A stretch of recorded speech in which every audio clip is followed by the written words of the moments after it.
Michael, your turn. Yes. Andrew Ross Sorkin, do you agree with Larry Kudlow that Medicare and Social Security should be handed to Wall Street through privatization? Is that what he's for? I'm sure he is. I'm sure he is for it. Yeah. I don't think I'm for that. No, I'm going to take the other side of that.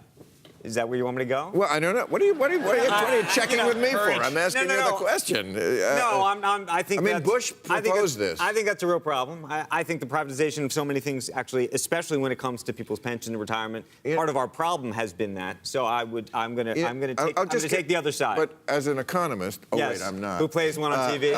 I'm just going to give you the other argument. Okay, which is go for it. I've seen the chart of where money, if you put your money in the stock market, yes, versus if you just put it in the bank or whatever that is. It'll do better in the market. Like the market one goes like this. Now, you can't watch it every year because the market goes up and down. But over the time, if you put it in when you were 20, by the time you retired at 65, look, if the money goes like this, and if we had a forced savings program, I'm just saying. By the way, if we had a real forced savings program where you couldn't take it out and you could, and somebody else, and it was effectively going to be managed elsewhere, and there was guarantees on it, I could actually go for that. Yeah, it's not the craziest. Not the craziest guy in the world. That Bush. But hey, that's what. Who is he to you? Is he your uncle? George Bush? W? Yeah, he's my cousin. You have to think about that. Yeah, there's a lot of us there. Cousin. Right. Yeah, his dad's my uncle. I'm pretty sure of it. You guys hang out? There's a lot of us. No, not much.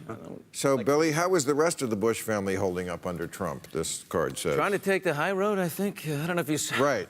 I'm not sure either one cast a vote for him.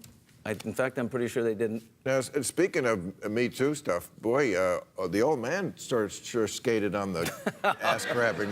Have you ever talked to him about that? I told him never again. You hear me? Don't do that. No. But, because there's a conservative. He did. I mean, it sounds like the same thing, that Al Franken was accused of, and that just kind of like went into the ether. Okay. Except he's a former president of the United States. Who is, people didn't know that about, and there's a whole bunch of women that said it's pretty messed up, pretty unacceptable. And there was a joke that went with it. It's disgusting and inexcusable. Right, you are. Well, jeez, Pete, what a lot of fun you are. Well, I mean, he has it. Well, I mean, okay. There's no upside to it. Yeah, I'm with you. I'm not sure what Al Franken did. I'll just say that. I'm talking about Pappy. Either one. I mean, who's grabbing people like that in a photo op? It's weird.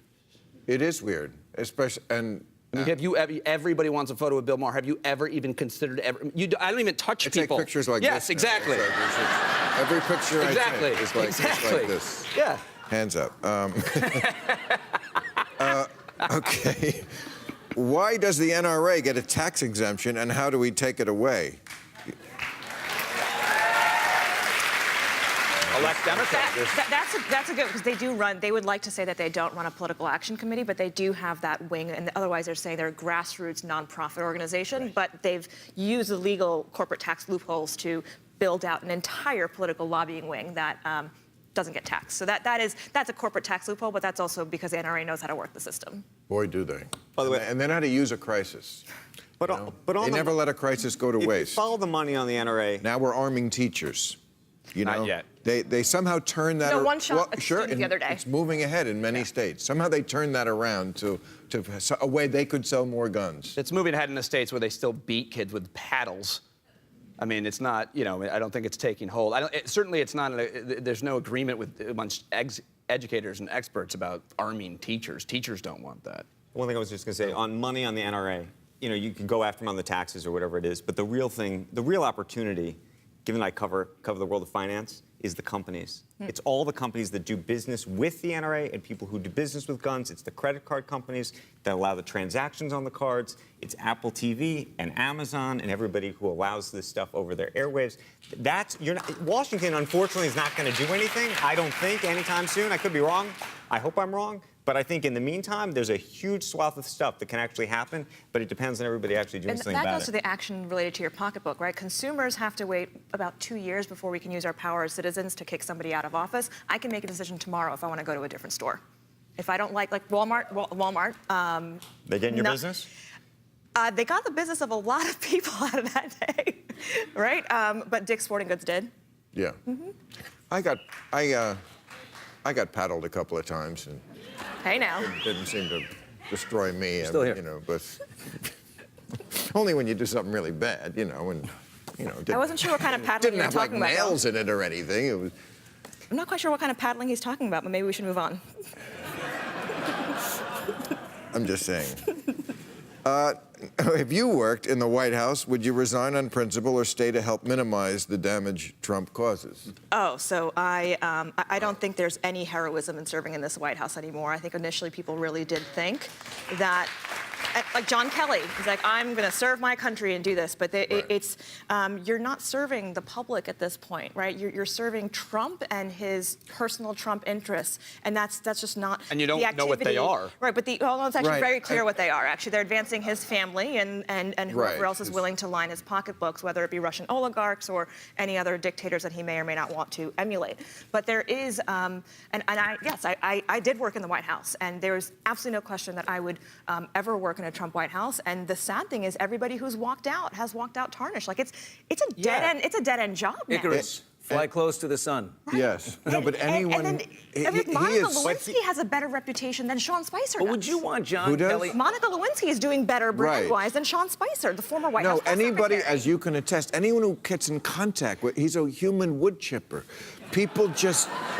Everything he touches everything dies. Right, If you don't really, have the it's courage to amazing. say no to a job to Donald Trump, Right. you shouldn't be running a But McDonald's. I do want to But we throw have a in. problem. I do want to throw in about public servants who are. I was a political appointee. There are public servants in the Foreign Service, the military, civil servants who keep the day-to-day function of government running. The fact that they are feeling demoralized is a massive problem because they're the ones who make sure we, Right. get things like our Social Security checks. All I was going to say is the real problem, though, is look, you can call all the people who showed up in the beginning opportunists, which they are. Today, the new people are believers, and fortunately or unfortunately, fortunately for Trump and unfortunately maybe for everybody else. Cartoon villains. But the opportunists, to the degree you thought that they were saving the country from Trump, those people don't exist anymore. Yeah.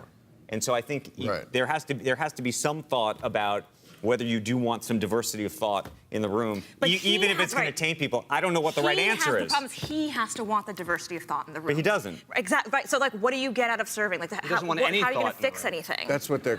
But that's what they're claiming these days all over TV, is that that's why there's this turnover, because he has this... He said he likes to see people go at it and fight. And I'm go like, at it this is the guy who's going to So negotiate with Kim Jong-un? Like, yeah, I like to just see people go at it. But this is how we know him, the boardroom. I mean, this is how he's the host of The Apprentice. You're Right. fired. He instigates. And he made- They're all about selling lemonade on a corner in Fifth Avenue. It but wasn't now like it's it wasn't for real. all there for us to judge. He made voters think he'd be able to take business savvy and apply that to politics and all these other things and policy. Maybe So many people but are the problem is complicit in that, though, don't you It think? is, and it's shady business deals. That's the problem. It works in real estate. It doesn't work in diplomacy or in policy. How many of those voters that he convinced, this is my question, how many of those voters that he did convince, have changed their mind? Or more importantly, has anybody said since Trump was elected, I was really against him the whole time, but in these 14 months, he's really impressed me. I think I'm going to reconsider my vote for there are. November. That's like one guy who's a pig farmer. There are.